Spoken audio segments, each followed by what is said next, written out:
In North America, the actual number of people that have been killed by wolves is at a grand total of one in the last 125 years. You are literally more likely to have a vending machine fall on you, to be killed by a mule deer buck, to be killed crossing the street going to the grocery store, like just about anything other than being attacked and killed by a wolf. So it's a lot of it is just simply misinformation, which we know today is, becoming even more prevalent.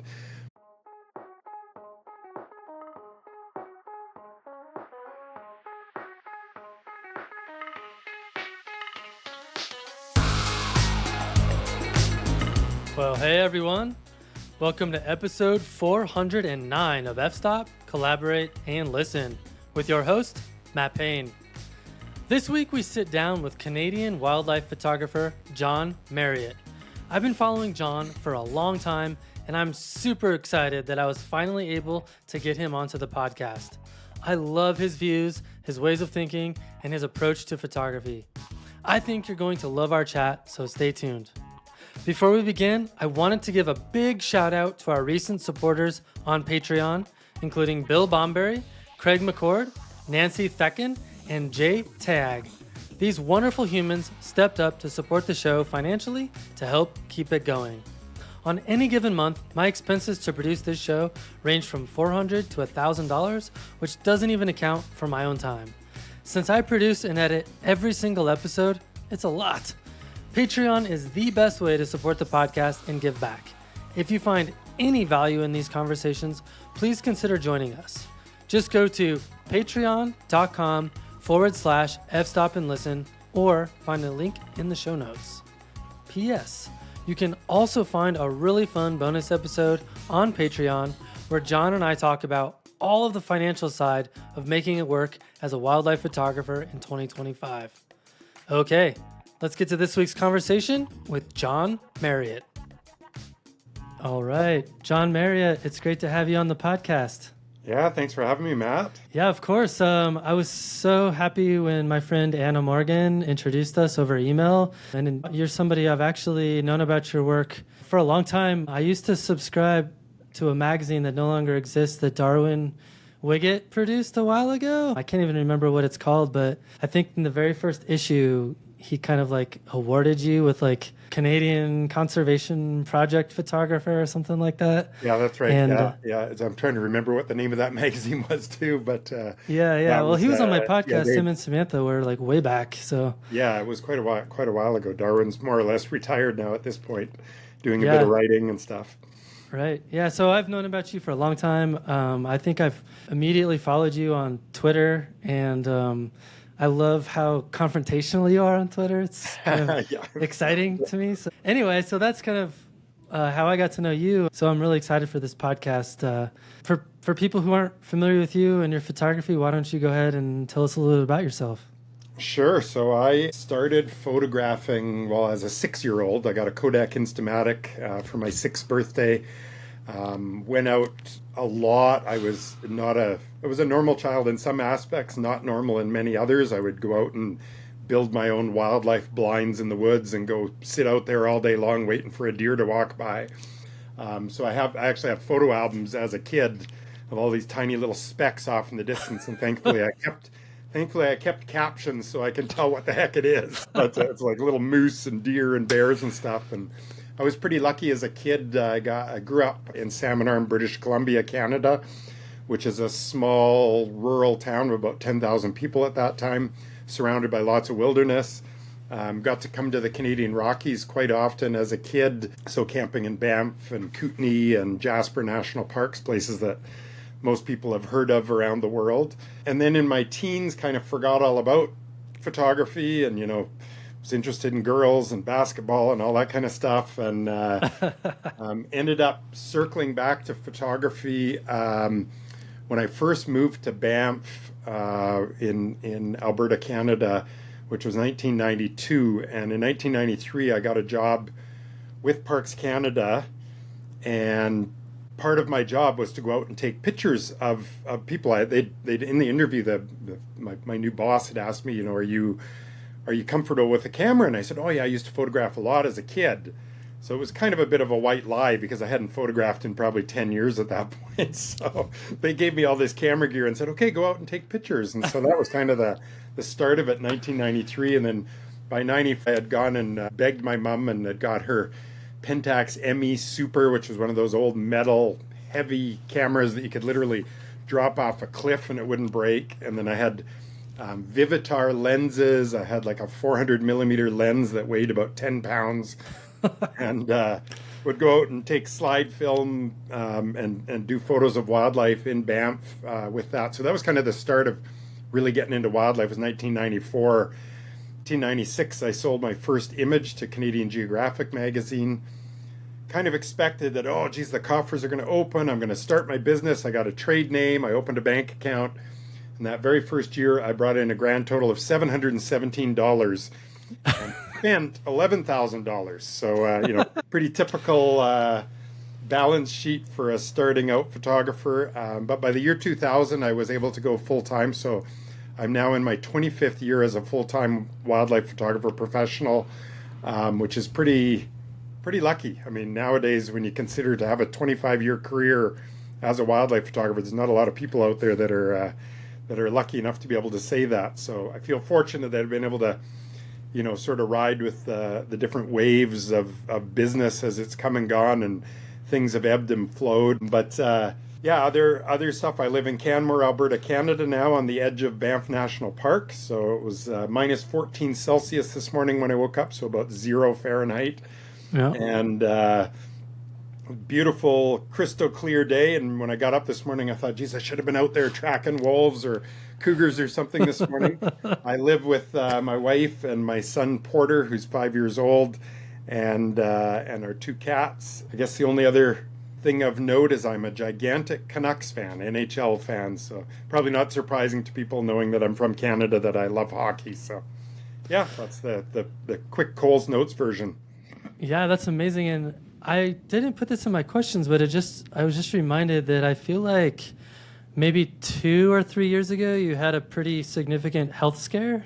Yeah, so 2 years ago, right around this time, November 3rd in 2022, I went in for kidney and colon cancer surgery. Had a 7-hour surgery, removed my left kidney and 15 inches of my colon.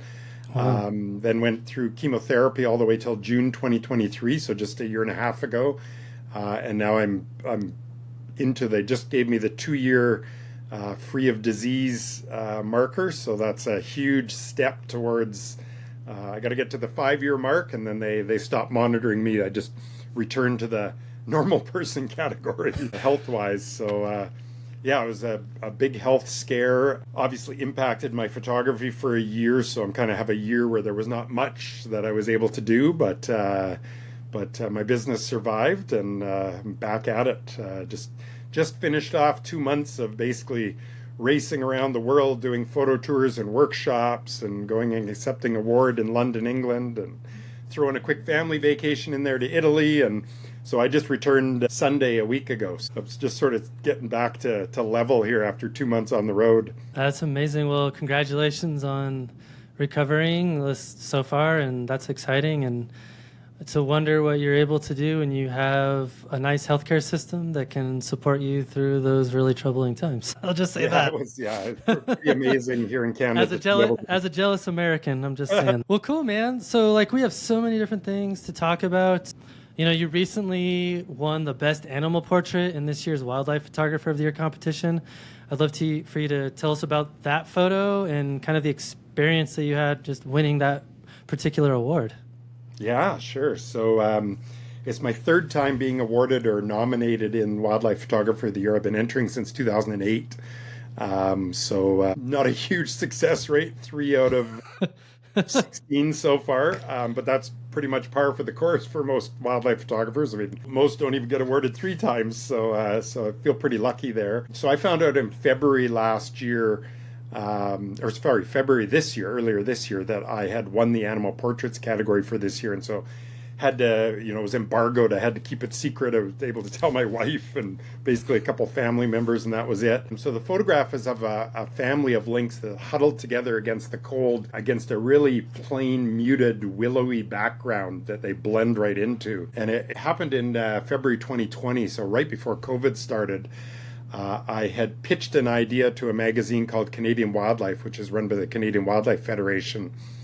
And they don't really do photographers on assignment very much, but they said to me, well, if you can go up there and it was to follow a lynx researcher for a week. And they said, if you can follow her and get some interesting stuff and then also get some, actual links, then yeah, we'll publish it. Like we can't, we're not going to do assignment.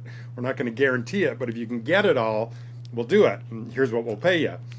So I, calculated it all out and okay, that's worth it. So went and took my chances and got up there, and I booked 2 weeks. And the first week I went out with the lynx researcher, and there's been a 30-year lynx study going on outside of Kluane National Park in the Yukon, which is right beside Alaska up in northwestern Canada. So went up there February 2020, cold. Most mornings it was minus 20 Celsius, so in the range of minus 5 to minus 10 Fahrenheit. Got as low as minus 35 while I was there, which was about minus 30 Fahrenheit, so extremely cold. But I love that kind of stuff. So I went out with the lynx researcher for the first week, and I knew going in it was going to be challenging because we had hit a low in the lynx population cycle. So lynx and snowshoe hare go in a boom-bust cycle of 10 years in this particular area of the Yukon, and they had just busted. Snowshoe hare had crashed the year before. Lynx had crashed that particular year that I was there. And so I went out with this lynx researcher for a week, and we're checking all of her cage traps, and we're snowmobiling and snowshoeing and driving all over the place. And we couldn't find a lynx to save our lives. So I was starting to get pretty worried. I'd done sort of lots of documentary type stuff of her driving through snowstorms and snowshoeing out to check these traps and stuff, but I had I didn't even have lynx tracks, let alone a lynx in a photo. So on the second week, which I was by myself, I went and I concentrated in this one area where I had seen some tracks of lynx in previous years. And so I went back there, and on the second day of my final week, I found this set of 3 lynx tracks. And so I knew there was a mother with kittens in the area. And so for 5 days straight, I just focused all my efforts in that area, snowshoeing around, driving back and forth on these couple little roads that were in the area. And second to last day, I drove down this road, and as I'm coming back on it, there's fresh tracks crossing in the 10 minutes since I've driven down and back again.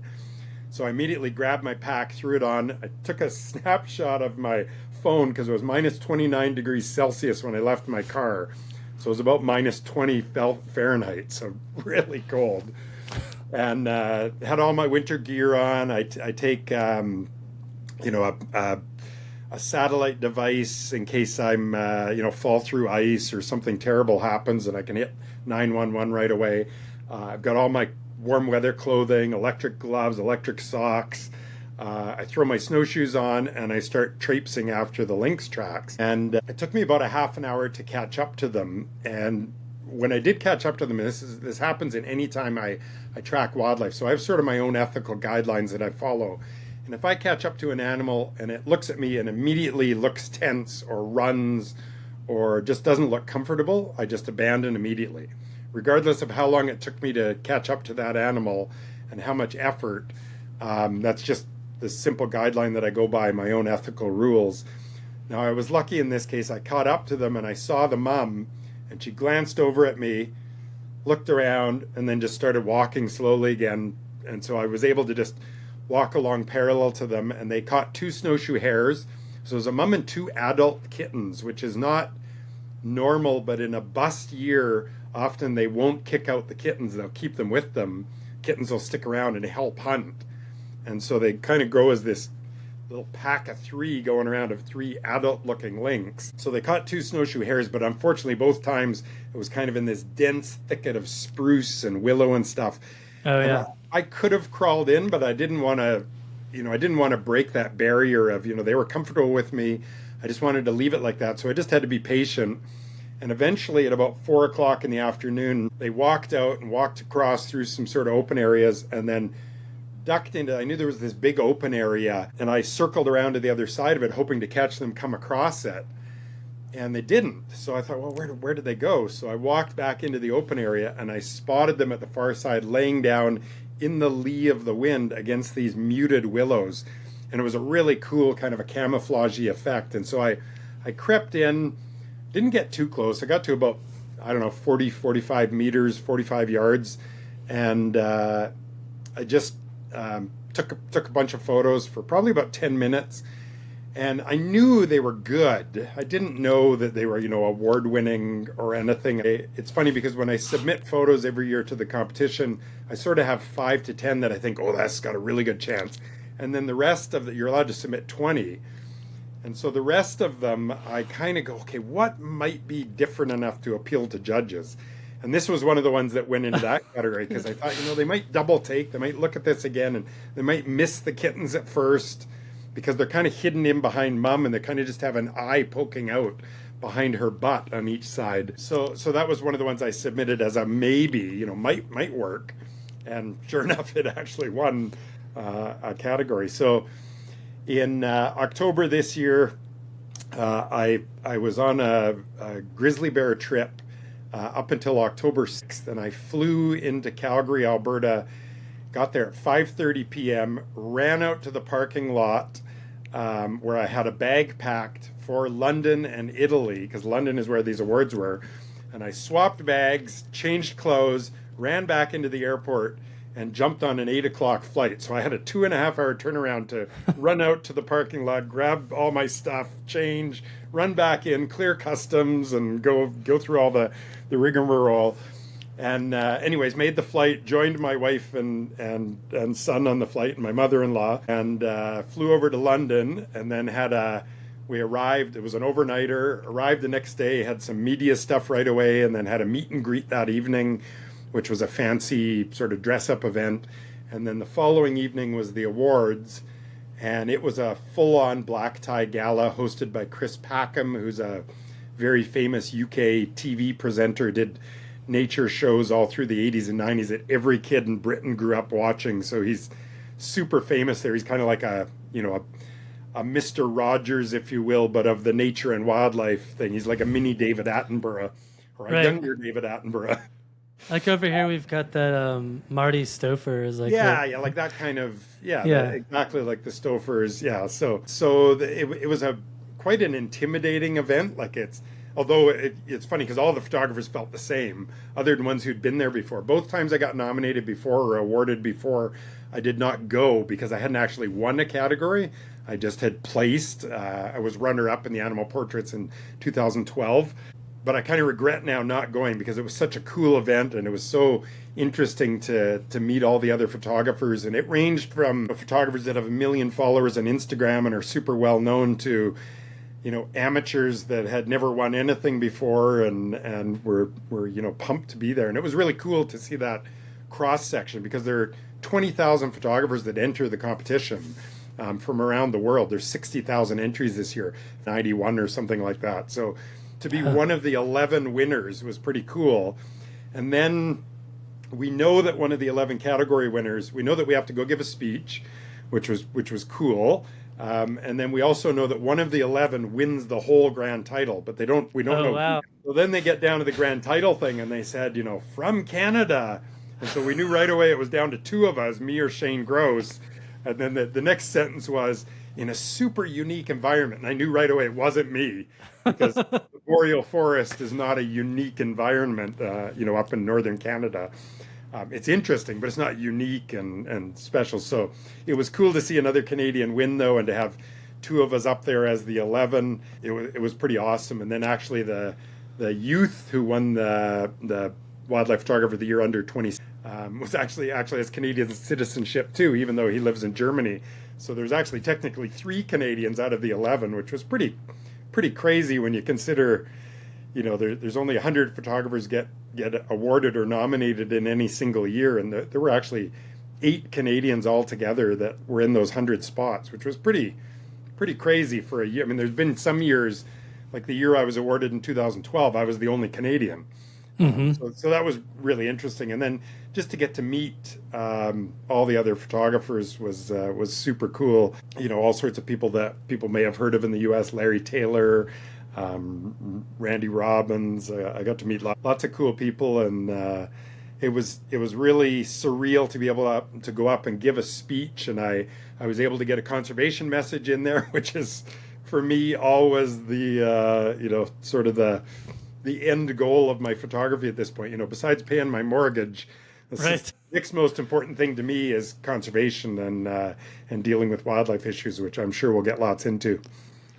Yeah, that's amazing. When I think of you, I think of you as like one of the most passionate and outspoken photographers that I've seen online, and I'd love to hear you talk more about that passion for wildlife photography and the projects that you engage in aimed at protecting the wildlife that you're so passionate about. How was that passion sparked? Yeah, so in a couple of different ways. Like I do remember as a teenager still being absolutely fascinated with wildlife. So to give you a couple of quick examples, I was on my high school basketball team, and we'd go play all over the place, from California, Western Canada, traveled all over because we were quite a good team at the time. And on every single one of those trips, I would sit right at the front of the bus and spend my entire time looking outside trying to see what wildlife was along the roads. So this is, while the rest of my teammates are back talking about girls and games and all this sort of stuff, half the time I'm looking out the window going, is there a bear around the next corner, or a deer or a moose or whatever? And so there's a lot of that kind of stuff from my teens. And then if I look back at what I was interested in school, my grade 10 thesis was on grizzly bear hunting in British Columbia, which is where I grew up. And my grade 11 thesis, so at the end of each grade, we had to write a thesis of something we were interested in. It was on the wolf cull that was going on in northern British Columbia in 1984, 1985. So, those were things, conservation was already something that was of interest to me, even though I didn't really know it. I ended up going to university into mathematics because that's what I was good at, but I very quickly realized that that's not what I was actually interested in. Both my parents had been math teachers, so I was just naturally good at it. But I fairly quickly shifted over to a Bachelor of Science in Forestry at the University of British Columbia, and I pretty quickly discovered even within that I didn't want to be a forester. What I was interested in was wildlife and parks, and sort of that side of thing. And so I had actually got to a point where I was going to quit forestry. And I had one professor that I really liked, and I told him before heading home for the Christmas break in 1990 that I was going to quit university altogether, that I was so disgruntled with, that there wasn't anything really conservation oriented. And he said, hang on, give me 2 weeks, don't quit. Let me see if I can find something for you. And he was from the US, and he started scouring U.S. programs, and he actually found this exchange program that was just starting up between the University of British Columbia and the University of California, and their 9 campuses, which is Berkeley, UCLA, UC Davis, and Santa Barbara, and so on. Anyways, he got back to me the day after Christmas and said, I found something. It's this exchange program. The only problem is you got to apply by tomorrow. He said, I'll take care of everything if you can write the essay. And so my dad and I are looking at this, and we're supposed to write a 6-page essay on why you think this program would be right for you. And so we stayed up till like 3 a.m. and wrote this essay of why it was so important to me. And that what my professor had told me, he said, all those textbooks you love in my class, the professors that wrote them are all at UC Berkeley. And so that's where I applied to. And so they were taking one exchange student, and I actually won it. So nice. For 1990, I got to 1990-91, I got to go to UC Berkeley and take all these wildlife courses and conservation courses because they had this resource management program that was exactly what I wanted to do.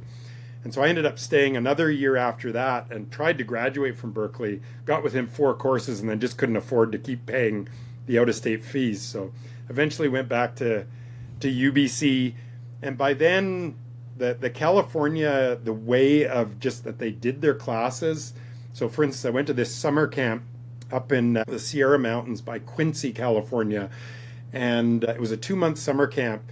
And we each got given a plot of land, and you had to develop a management plan for it that included wildlife, species at risk like spotted owl, all sorts of stuff. And so it was super fascinating for me to have all this planning and think about long term, because none of that was really covered at UBC, at University of British Columbia, when I went there. It was just all about just log as much as you can and harvest the resource, and it was all about the science of doing that.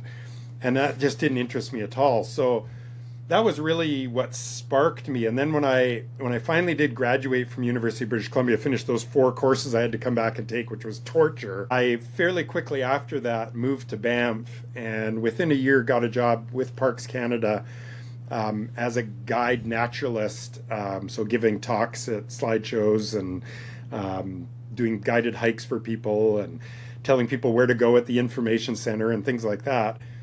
Got me just more and more interested in the park side. And when I first started that job, that very first summer, I went out, I saw on the bulletin board that there was a grizzly bear out near Lake Louise, which is a pretty famous area, kind of world renowned. And so I drove out there with a couple of people that I'd met at the hostel and, sort of early friends in Banff. And we saw this grizzly and we got to watch it for like 2.5 hours as the sun kind of set and then it started getting dark. And she had a big male with her, and her name was Field. Well, within a month of seeing Field, she got into a campground and had been moved by Parks Canada 200 kilometers, so about 120 miles north. Within 2 days, she'd come back again and got into more trouble. And she was then moved 700 kilometers north, completely out of the park system, so 450 miles north, way into the boonies. And within a week, she got into an oil and gas camp and was shot and killed. Wow. And to me, that was like, that's sort of the defining moment that I look back and go, that's when I decided that conservation was super important to me. And that even if I was already thinking about becoming a wildlife photographer at that point, or trying to, and I thought if I'm ever lucky enough to do that, that's something I would love to get into, conservation. And then just the way that my wildlife photography career kind of unfolded, by about 2007, 2008, when I was 7 or 8 years into being a full-time professional, I started realizing that social media, as it became bigger, as Facebook started to grow, that there was a way for photographers to have a voice that they didn't really ever have before in conservation. And so that's where I kind of really started focusing more and more efforts on conservation. And that's just grown and ballooned from there to the point where now I have my own charity, the Exposed Wildlife Conservancy, which I co-founded, which is a voice for apex predators in Western Canada and really throughout the world, because we're tackling some issues that apply everywhere, like trapping, trying to reform trapping regulations, because if we can get it done here in Canada, then it can apply in the US, it can apply in Europe, it can apply in Russia, etc. And then I'm also on the board of the Grizzly Bear Foundation, which is one of the biggest nonprofits in the world that deals with strictly grizzly bears and their conservation. And then I'm also on the board of the Canadian Conservation Photographers Collective, which is sort of a mini-me of the International League of Conservation Photographers, which I'm an associate fellow of, which is very specifically photographers that concentrate on conservation projects and helps us amplify our messages.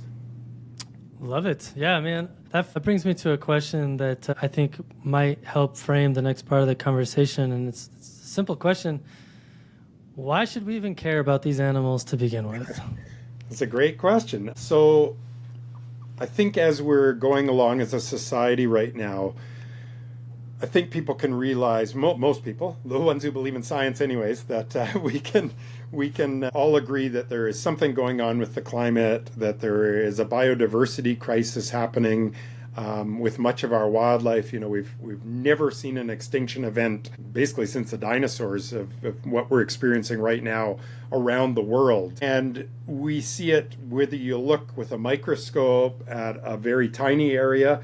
So for instance, here in Alberta where I live, it's fairly small population-wise. There's 5 million people live here in Alberta, but it's a huge area. It's the size of Texas. Within that area, we have wolverine, which are struggling, are a threatened species, caribou, mountain caribou, which are a threatened species and on the decline, grizzly bears, which are a threatened species. So we have all kinds of, just in this little microcosm of here, all this biodiversity that's threatened. And then we've got all these forest fires, wildfires happening like crazy devastating our ecosystems, but then also rejuvenating them. But they're fires that we've never seen before that are devastating towns. Fort McMurray in the oil sands was devastated by a wildfire in 2016 that burned 2,000 homes.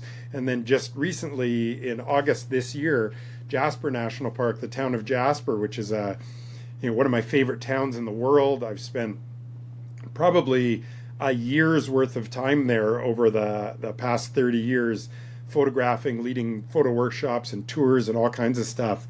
And that town, 30% of it burned down, so almost another 2,000 homes, with a wildfire that reached 300 feet in height and covered 9 kilometers or 5.5 miles in just a half hour before it actually hit the town. So it was impossible to stop. And that's a wildfire that's been created by conditions we humans have created, both with our climate and with our wildfire suppression. And so it has huge impacts on biodiversity and on wildlife. And you say, well, why should we even care about these animals? Well, for one thing, if we care about what our children, forget about us. I'm 55. I'm getting up there, but I got a 5-year-old kid. I know that sounds crazy that a 55-year-old has a 5-year-old kid, but trust me, it's normal for Canmore where I live.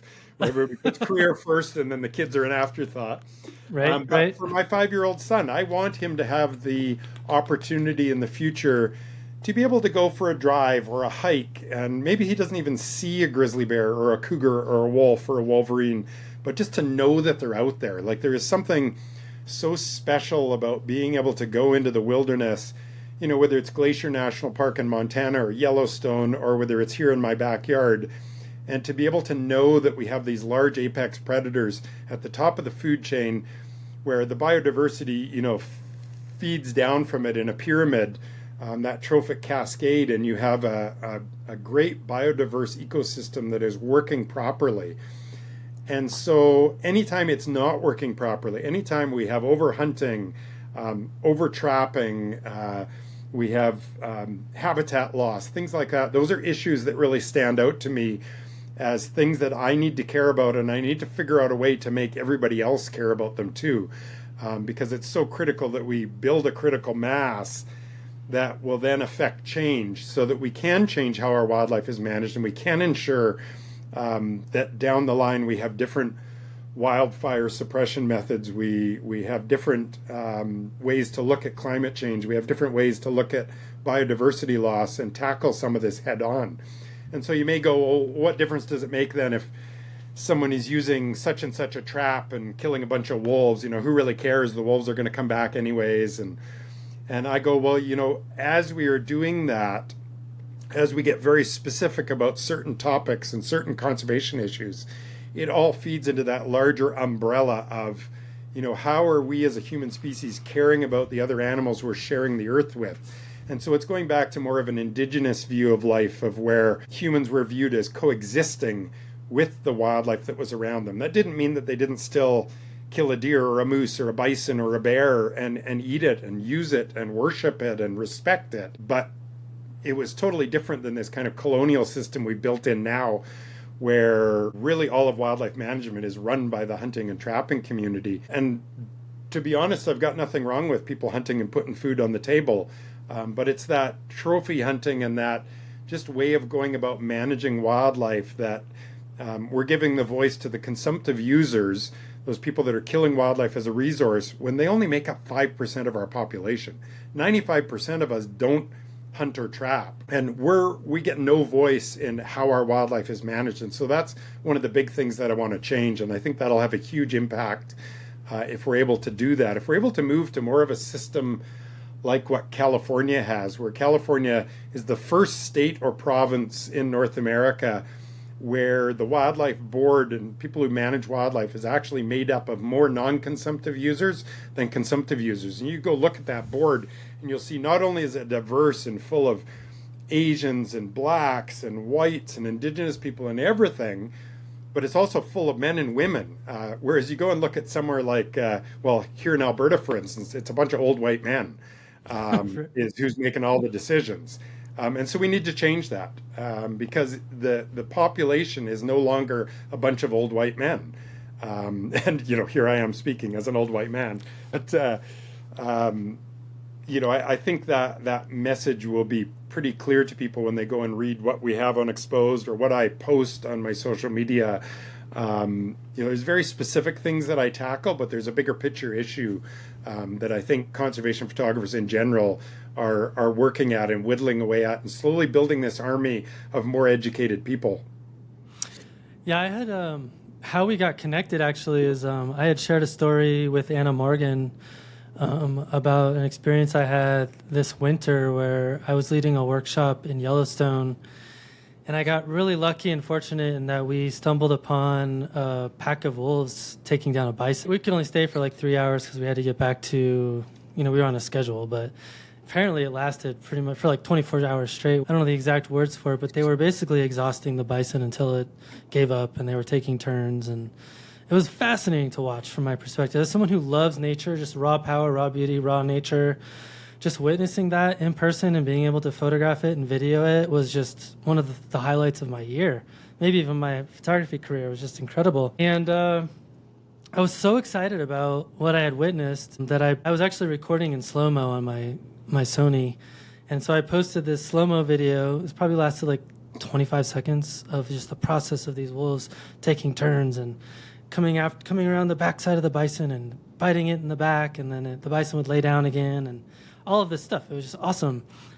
And of course, like all of my friends who are photographers are like, wow, that's amazing. It's amazing. Well, somehow the Facebook algorithm picked it up, and all of these anti-wolf people started commenting like, only good wolf is a dead wolf, and if I was there, I would have shot the wolves. How could you let that poor bison die? Like, you have a responsibility to protect the bison. And I was just like, whoa, I clearly am missing a completely different subset of the population who feels like they're in control of nature, like that us as humans have a responsibility to oversee how everything should work in nature. And I just thought that was fascinating. So my question for you, I know you are very vocal about practices of trapping, hunting, killing wolves and bears in Canada.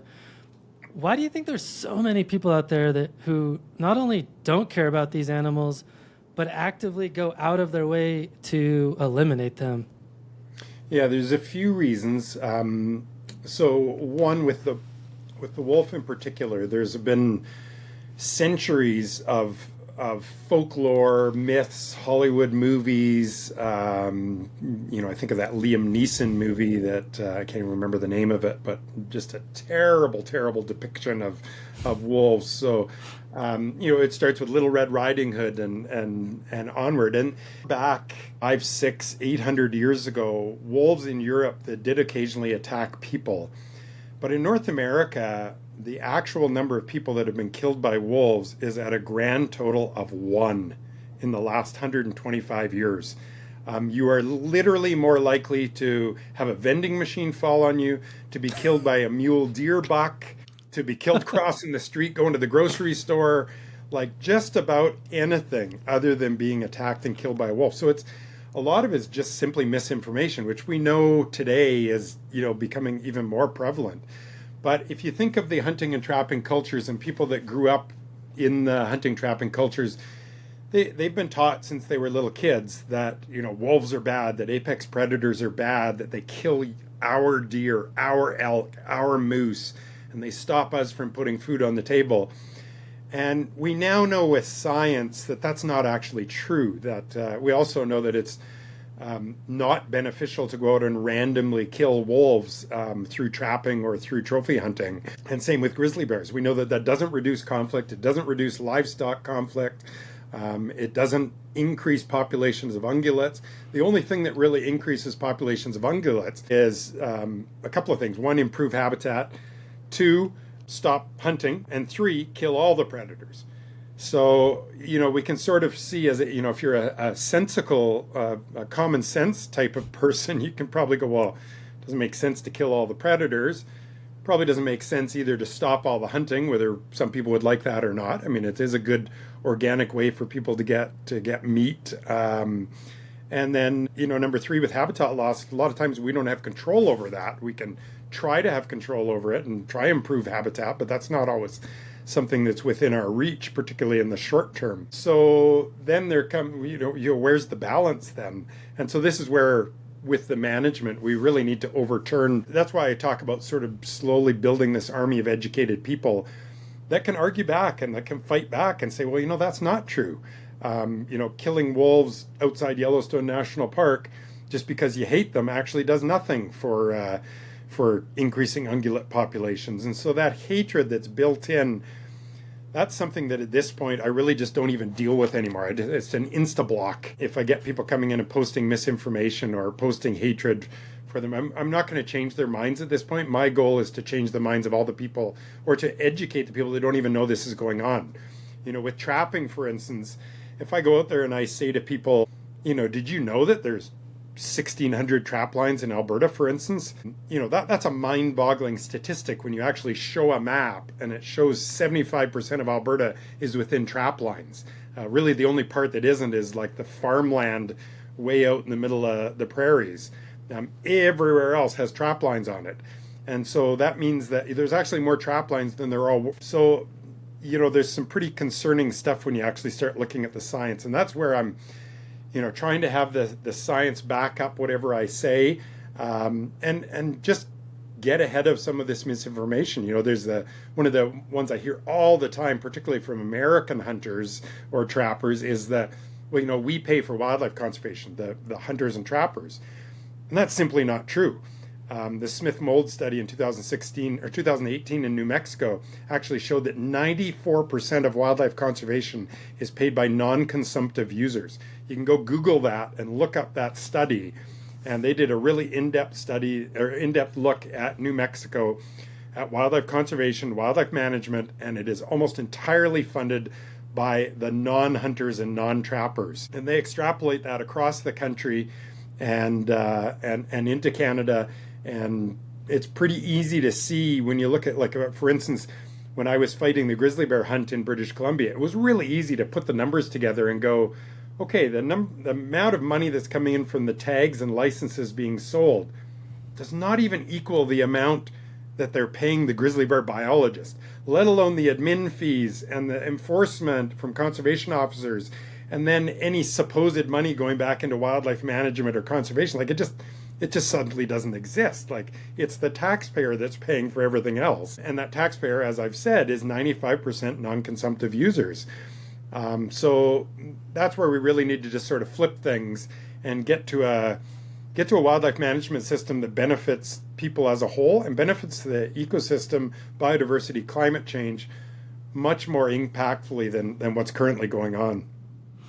Yeah, and I think I've heard those arguments from people that say that getting rid of the apex predators helps the populations of the ungulates that they want to hunt for their food and all that stuff and their sport and all that.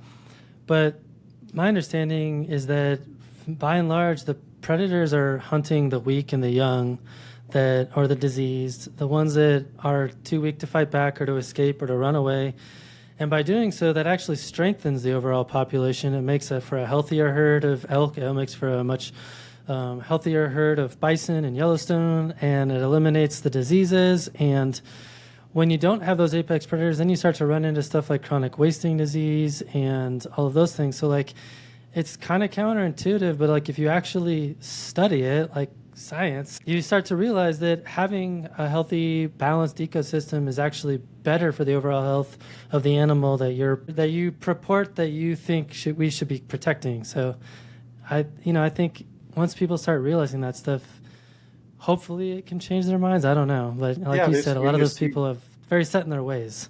There's some pretty obvious science that. So, for instance, if you go look at one of the Yellowstone studies that was quite recent. Cow elk between the ages of 2 and 14 are almost impervious to wolf predation. So they're too healthy. They're living in that herd of other cows and all the calves. And when they get to that age of 2 and right up till 14, there's almost no predation unless they do something, break a leg by accident or something like that. So it goes to show you that a healthy animal, really, really tough and really rare for a wolf pack or other predators to take down. And I remember one of my first wolf projects. I've been lucky enough to do 2 5-year wolf projects that turned into book projects. And on the first one that I did, which was on the Bow Valley wolves, ended up being a book called The Pipestone Wolves, Rise and Fall of a Wolf Family. That was between Banff and Lake Louise in Banff National Park. And I remember following them one day, and the researcher that I normally went out with was not around, so it was just me. And I was following the 7 wolves, and I drove ahead of them. They were kind of walking along a ski trail, and I drove up ahead of them, and I spotted this cow moose laying down with her new calf. Her calf was like 6 months old, so it's like November, right about this time of year. And I could see the wolves heading right towards them off in the distance. I'm like, oh my gosh, here we go. I'm going to see this. Finally, I'm going to get to see some predation up close. Like, surely they're going to. And the wolves came right up, looked at the moose, cow, and calf, and skirted around them and kept on going. And I was like, what just happened there? And so for 3 years, I watched 7 times they encountered that cow and calf, just that I saw, like who knows how many dozens of other times. And not once did they ever try and get her or her calves, because there were different calves. Like her calf went from being a year of calf to a yearling calf to graduating to being on its own. And then she had another calf and it was fine. And and then eventually she reached an age where, I don't know, I didn't know her really beforehand, but she obviously reached an age where she started becoming a little more prone to predation, and she started traversing in different terrain and staying out of the wolf habitat after that. And then I kind of lost track of her, so I don't know if she eventually got predated on or not. But, it just goes to show you even a healthy cow with a little calf is still able to protect themselves from a pack of 7 healthy wolves. It's, and they don't even try and challenge that. They'd obviously probably when the calf was younger tried putting a run on it, discovered mom was pretty healthy and dangerous, and Right. go, okay, we're hands off here. Yeah, We got to figure out something else.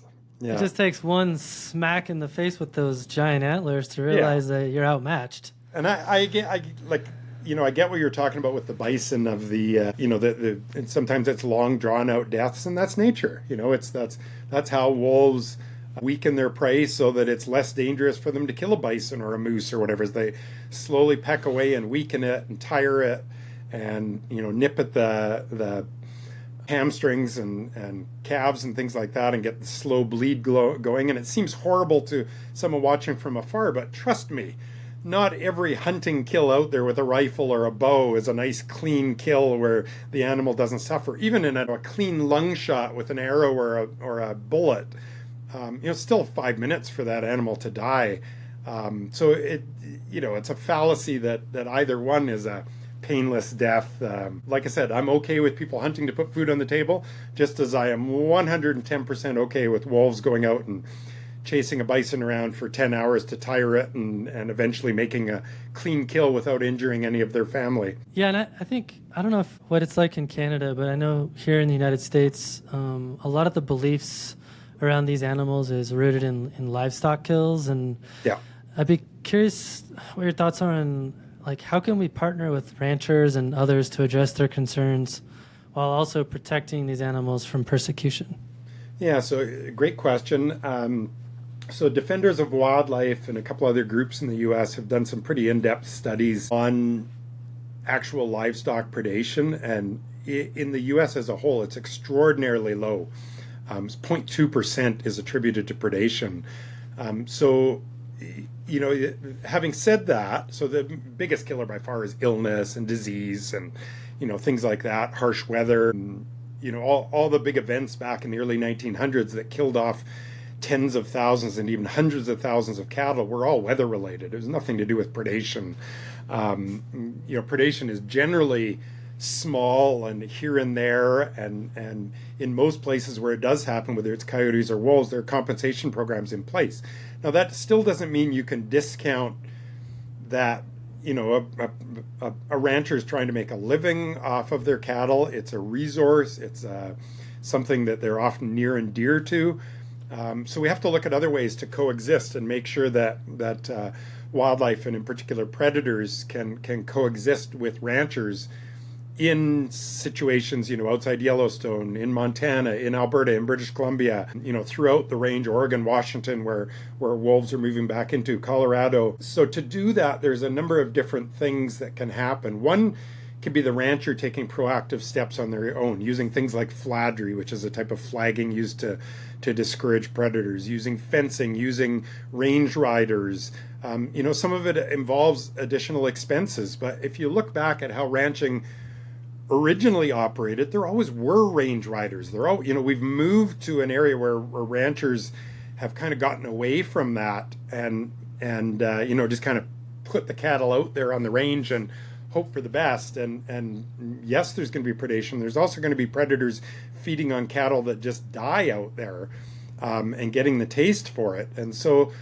there are ways to, carcass disposal using the range in a different manner. So, for instance, there's a rancher south of Calgary called Joe Englehart, who's been for a couple decades now really well known within the conservation community, because he runs 6 different ranchers, heads of cattle on his ranch, on his leasehold, and it's right in the middle of. There's actually wolves like the den on his leasehold, and he's got 6 to 8 grizzly bears on any given day in the spring, huge number of predators, and yet he hardly ever deals with livestock losses.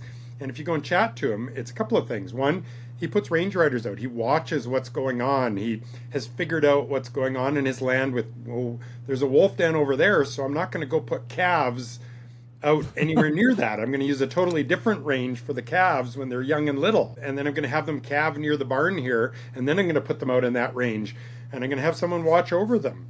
Whereas the adult cows, I'm fine to put them in the wolf territory. These wolves do not bug me, so I don't ever shoot them. Now, he has had instances, like I think a decade ago or so, he had a couple of livestock kills, and they went in and removed a couple of the wolves. And you know what? In those instances, I'm okay with that. You're going and you're very specifically targeting a wolf or wolves, and you're saying, you know what, we gave them a couple chances, we've been doing all this other stuff. At some point, you also have to have some balance and help out the rancher. And so I totally agree with that kind of thing. What I don't agree with is ranchers that are not making any effort.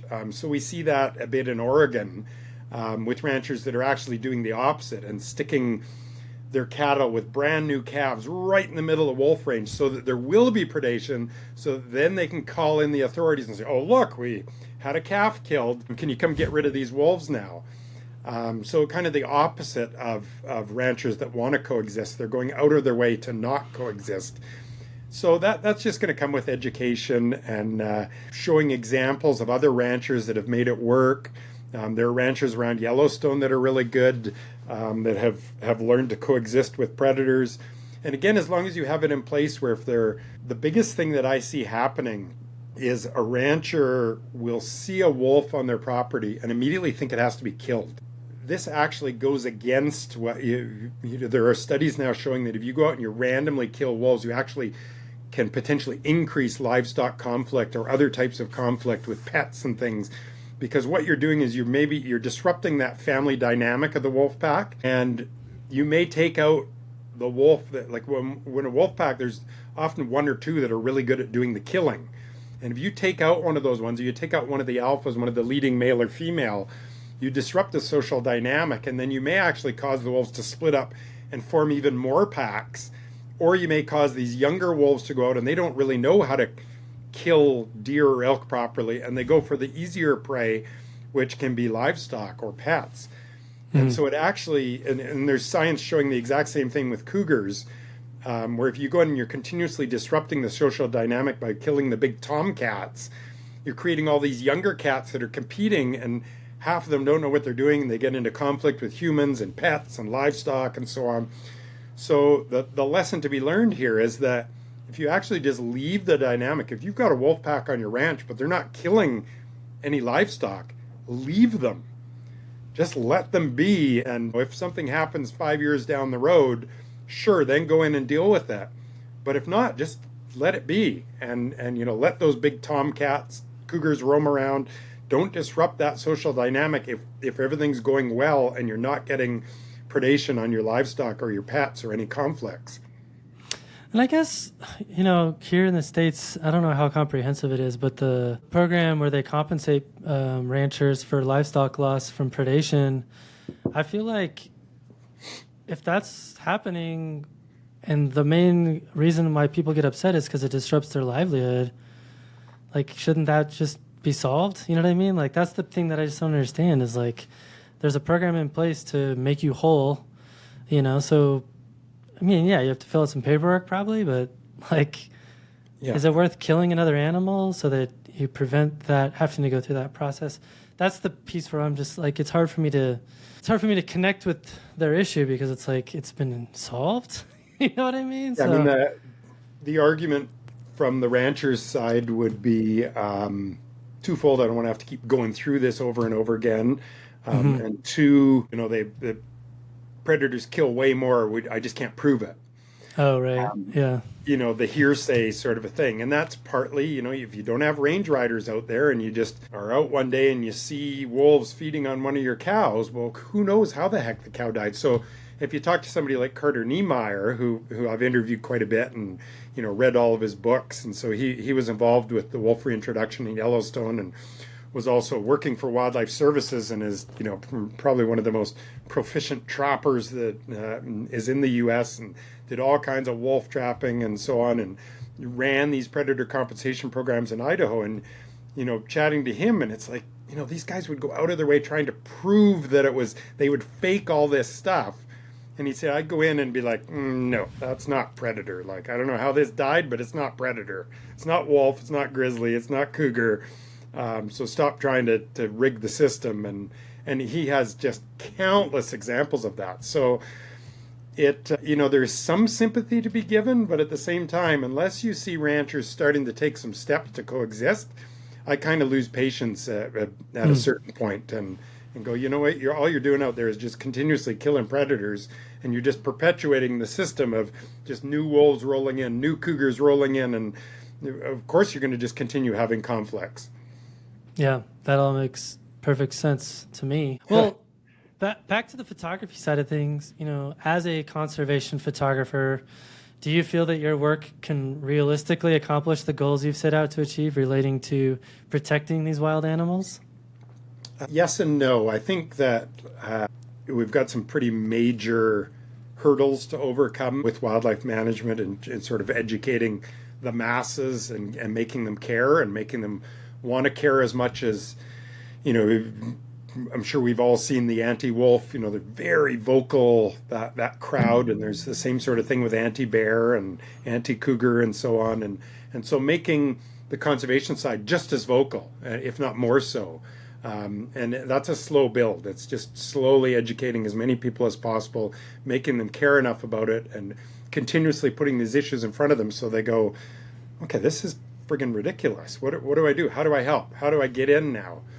How do I start making my voice heard? Where do I donate my money to, etc.? I think social media has made it much more easy for photographers now to get messages out. A pretty picture goes a really long ways in making people look at your post and then read what might be there. So that's really changed the game for conservation photography. Rather than just relying on books and films, is now, something comes across my desk and I can have it out instantly on social media. And again, this is just this slow build of educating people. I often, in my comments sections, will briefly engage with some of the hunting and trapping community and just quickly disarm the information that they're putting out there so that my followers can see, oh, okay, well, that argument's not true. John just debunked it right there. And so I spend a lot of time kind of doing that. A lot of people don't engage. I do engage, and that's kind of sort of what I'm well known for, is I don't hesitate to engage and argue with the hunting and trapping community and just with the way our wildlife is managed. Yeah, it's interesting. I've seen that approach work in a little bit, but at the same time, I've also found that it can just be super polarizing. My colleague, who's a co-instructor with me for Moonch Workshops, he is a really strong advocate for coyotes and wolves in New Mexico. And he actually grew up on a ranch and was a rancher himself. and his whole family was as well. And he told me a story about how he went to, I think it was almost like a county fair or something situation like that, where he set up a booth for like a basically like an alliance to protect the gray wolf, of the New Mexico gray wolf. And he had his neighbors come up to him and spit in his face. I mean, that's how vitriolic it was. And his dad told him, you cannot represent our family this way. Like, this is our livelihood at stake. So it's a very controversial issue for some of these communities where the ideology is so entrenched. Yeah, and I think that's the thing we're up against here. Ranchers, it is their livelihood, but it's my livelihood too. Why is my livelihood discounted more than theirs? So that to me is I get quite mad when people bring up that point, and I go, what about me? And when I'm dealing with like hunting and trapping communities, so that's not the livelihood of most people. There's the odd person is a hunting guide, and there's the odd person is a full-time trapper, but hardly any of them, particularly in trapping, it's a recreational hobby. The average Canadian trapper makes less than $1,000 a year. The average American trapper makes less than $500 US a year. This is not a livelihood. This is you going out and killing things for fun. It's a weekend hobby. So whenever that argument comes up, like I get pretty furious. Like, for me, it's easy to argue back with because, hey, it's my livelihood too. How come I can't drive down a road outside of a national park and try and photograph a wolf? I can't, because they all just run away instantly because they get shot at by everybody else. So it's, like that. Yeah, you want to get into that with me? Go for it. Good luck. Yeah, I was going to say, that's why I like following you on Twitter, because you're very in your face. Let's just say that. So for those people who are looking to use their photography for similar causes, how can we remain optimistic about our work when it seems so many powerful groups are against us as it relates to protecting species like wolves and bears? Well, there are a lot of groups against us, but there are also a lot of groups with us. And there's a lot of people with us, and there's a lot more people, if you think of, again, I'll go back to that stat once again, hunters and trappers make up 5% of the population. So there's 95%. There's 5% you might be able to sway a few of them. Like, I know some trappers, and I know quite a few hunters who love predators and would not ever consider killing a bear or killing a wolf. Trappers a little less so, but I do know some trappers that are really good conservation voices, and certainly have to give kudos to some of the community. There's a lot of, when you see that vitriol and you see that hate, and it is easy to get caught up in, we're never going to make a difference. And I would say to other photographers, there's probably been very few photographers in the game as long as I have that have dealt with as much as I have. And I'm still in it, and I'm still pushing, and I'm still hoping to inspire people to keep following and to keep pushing as well. And so if they ever get down in the dumps, go look at my feeds and go look at what I'm doing and take inspiration from that, and know that, hey, if John Marriott's not quitting, he's the one who's right in the thick of it, then I shouldn't quit either, and I should keep on going forward and helping out nonprofits and charities, donating images, writing stuff, not being afraid once in a while to educate yourself, reading some science articles, not being afraid once in a while to wade in and argue back with people that don't have the same opinions as you. I mean, that's how we learn. That's how I know that there is a lot of good that hunters do, for instance, in conservation. But it's not the end all be all. They're not the ones paying for wildlife conservation. That's a myth. That doesn't mean, though, that they're not doing a lot for conservation and habitat loss. So, it's a big end game. I've often said that in my career, I may not be the one that actually makes a difference, but hopefully I inspire someone that will be the difference maker in the end. And maybe it's, literally someone like my 5-year-old son who, down the line is the one that's truly making a difference. Or maybe it's some young photographer that's following along right now and says, I want to get into that. I want to educate myself. I want to go out and, I've got a Bachelor of Science in Wildlife Management, so I'm pretty well qualified to talk about wildlife issues. And then I've gone out of my way to educate myself. I spent a lot of time with wildlife biologists, reading papers, scientific papers, and just looking into what the arguments are from the various industries that don't agree with me and coming up with counterpoints to that. And so if you follow along with the Exposed Wildlife Conservancy or with me on social media, you'll start to get some of those talking points and some of the arguments as to why we need to care about our wildlife and what we need to do to make change happen. Perfectly said. Yeah, the inspiring others, I think, is so understated. And, my background is I was a therapist, I was a counselor, and a lot of times you wouldn't see the fruits of your labor in that industry either. Like, you're helping people, and maybe 20 years down the road, like something you said, like spark something in them to change their behavior. So it's kind of similar in that way. Yeah, and I would also say to people, to photographers that are posting on social media, don't be afraid to block. Like, just because someone throws something in a comment doesn't mean it's true, doesn't mean you have to sit and argue it. My Facebook page right now has just over 5,000 blocked people on it, and my Instagram has just over 3,000. So, I've had to spend a lot of time blocking and hacking people out of there, but it's been worth it. It doesn't mean I want an echo chamber, but really I'm at the point now in my career, I'm educated enough. I know the talking points. I know what the misinformation is, and I'm just not going to stand for my page being used to voice concerns that are not truthful. So I do let the odd person argue a bit, and I'll counter their arguments, but by and large I just block and just move on. And I would recommend that to a lot of photographers to, again, don't create a full echo chamber, but you got to protect your mental health too.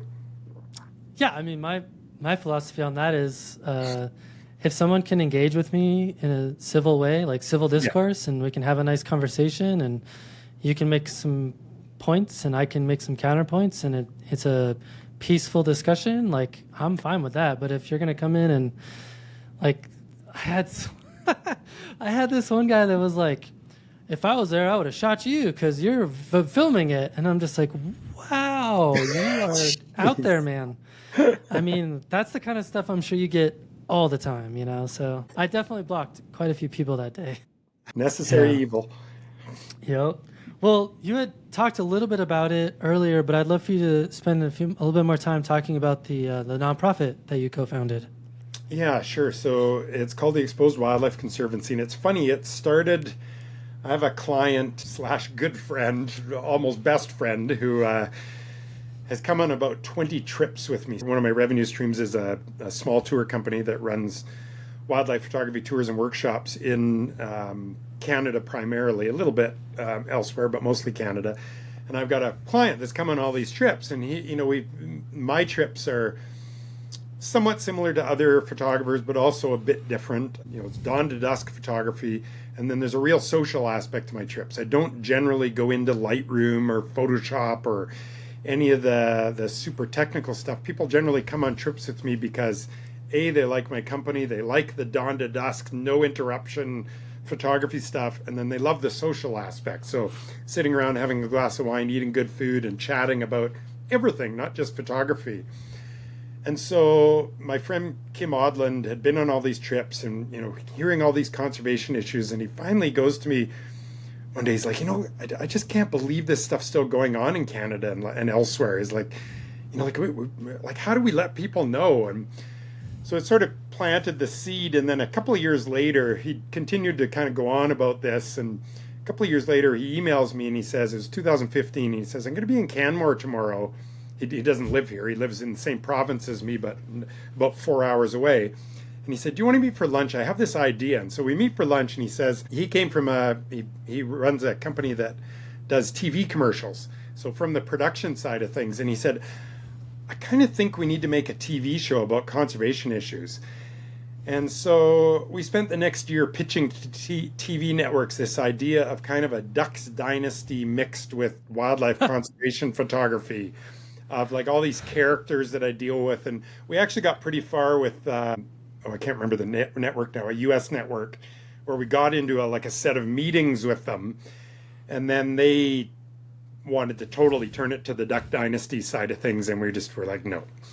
So we backed out of that and we decided, okay, well, we're going to do a couple of YouTube shows then. So we started this YouTube channel called Exposed with John Marriott. And the idea was to expose wildlife conservation issues to the average person. And so we started doing them on the grizzly bear hunt in British Columbia and on trapping, wolf cull in Alberta, things that were sort of Canadian focused. And then in 2020, we actually turned it into a nonprofit called the Exposed Wildlife Conservancy. And then just earlier this year, we became a registered charity in Canada, unfortunately not for the US, but we have a base of supporters now. And we, as I mentioned earlier, sort of the focus of it is on apex predators. So specifically grizzly bears, wolves, cougars, wolverines, lynx would be our big five. And in particular, the apex predators, so the wolf, cougar, and grizzly bear. And the idea is just to provide a voice for what different wildlife conservation issues exist here in Western Canada, but also that can be applied more globally. So for instance, we just did a documentary series called Trapped in the Past, which is 3 documentaries split into 3 parts that deals with the fact that trapping in both Canada and the US is literally trapped in the past in terms of its regulations.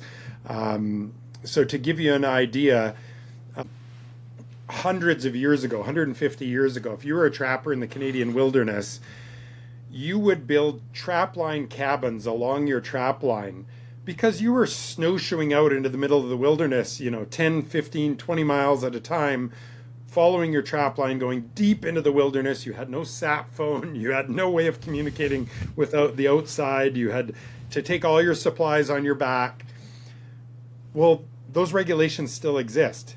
If I'm working at a logging company and I go and take a weekend trapping course and pay my $20 licensing fee, I can become a registered trapper in Alberta, and I can then go out and buy a registered fur management area, which can go all the way from like $100 up to $50,000, depending where it is and what kind of views it offers. And then I can build cabins along my trap line, and I can snowmobile in and take my family there, and I can drive on roads that are closed to the rest of the public, and I'm treated just like an industry owner, as if I owned, a logging tree farm license or an oil and gas well.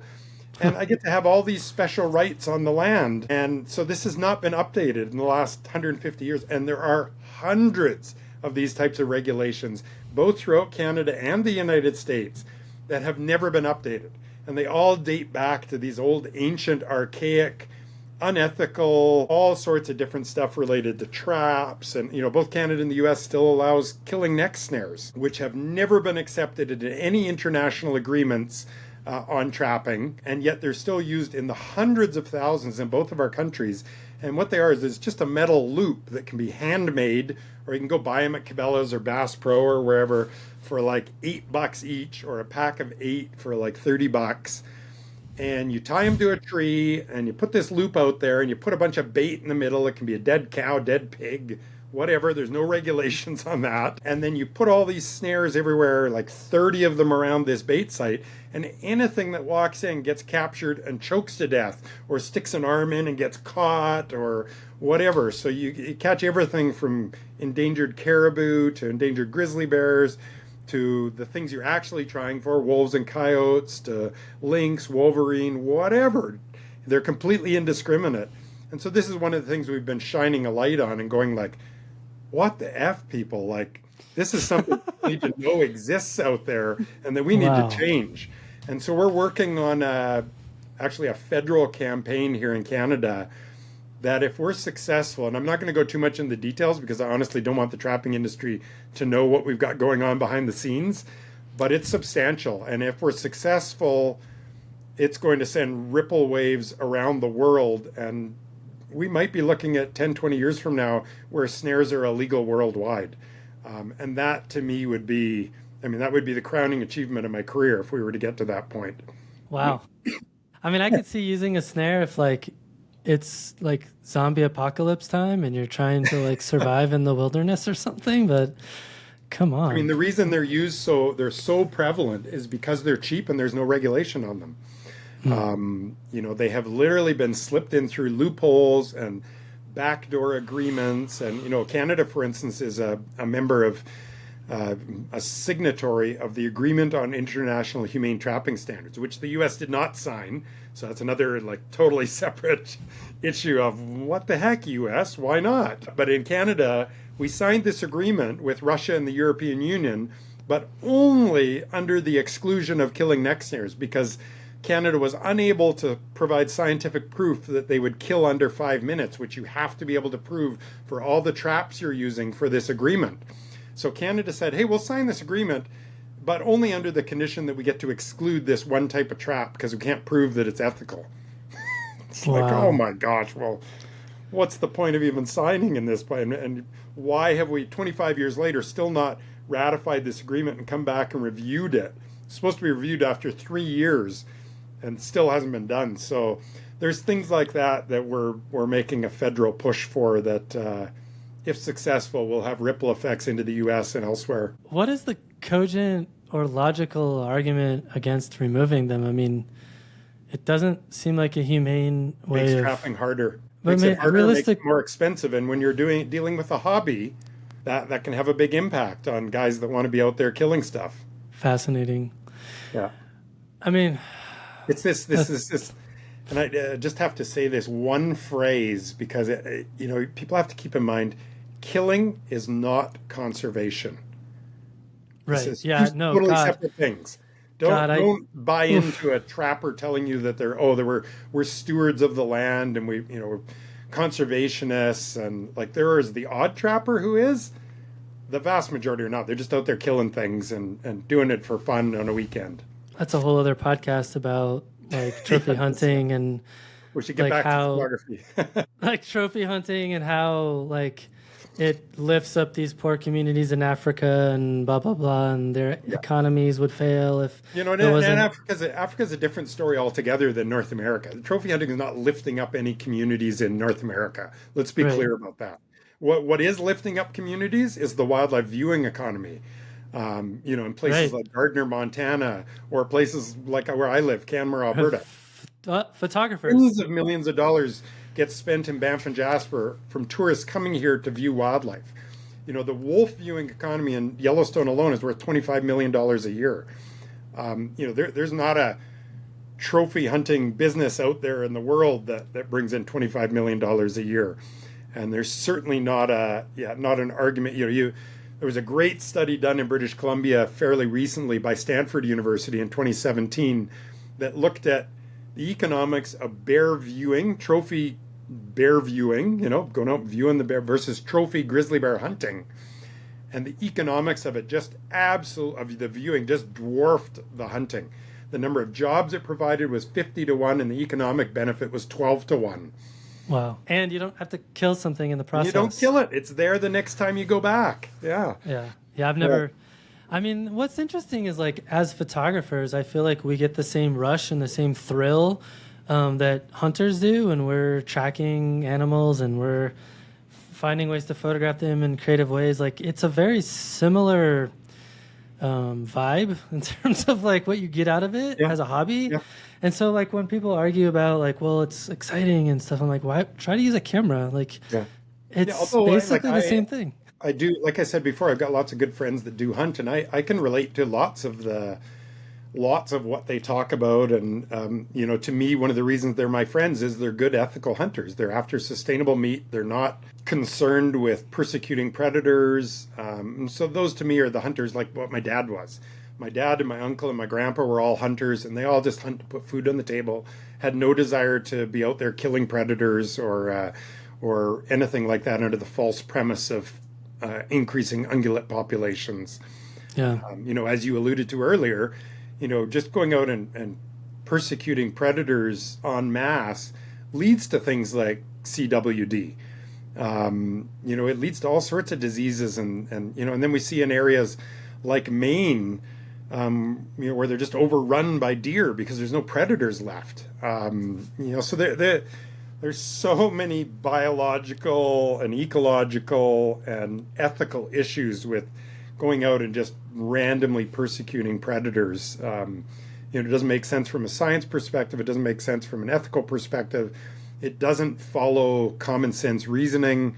There's really no argument for it that that they can really stand behind that isn't easy to break down. Yeah. Well, I thought it might be fun. We could do a bonus episode for our Patreon supporters on kind of the commercialization aspect of your photography, because I think there's probably some aspects to that are worth exploring. All right, John, I have a last question for you. Who do you recommend for the podcast? From a conservation standpoint, I love Melissa Grew. She's a prominent American photographer, female, full-time professional, extremely outspoken about the ethics of wildlife photography.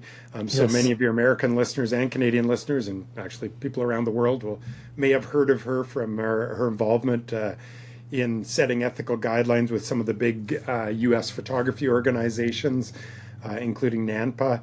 She is just really well-spoken and an interesting person to chat to.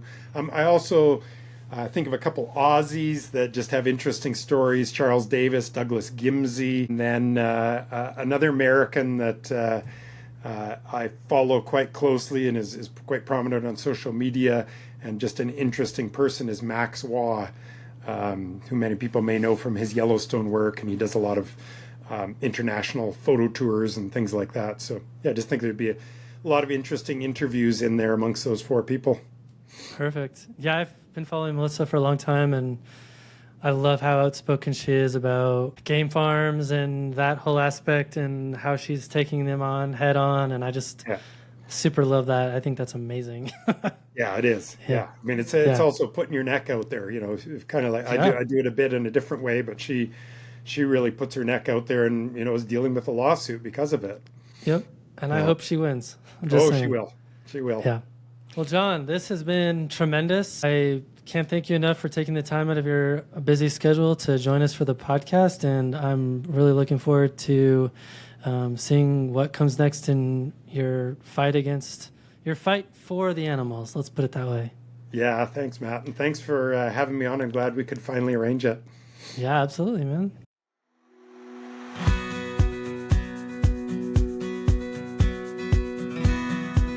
Well, thank you to John for the wonderful conversation and for sticking around to record our 30-minute bonus episode that's exclusive to Patreon supporters.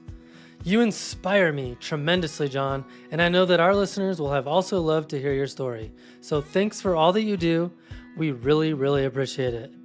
Listeners, if what John said struck you in any way, I encourage you to go check out the show notes and help John's nonprofit, Exposed Wildlife Conservancy. Thanks for stopping in, collaborating with us, and listening.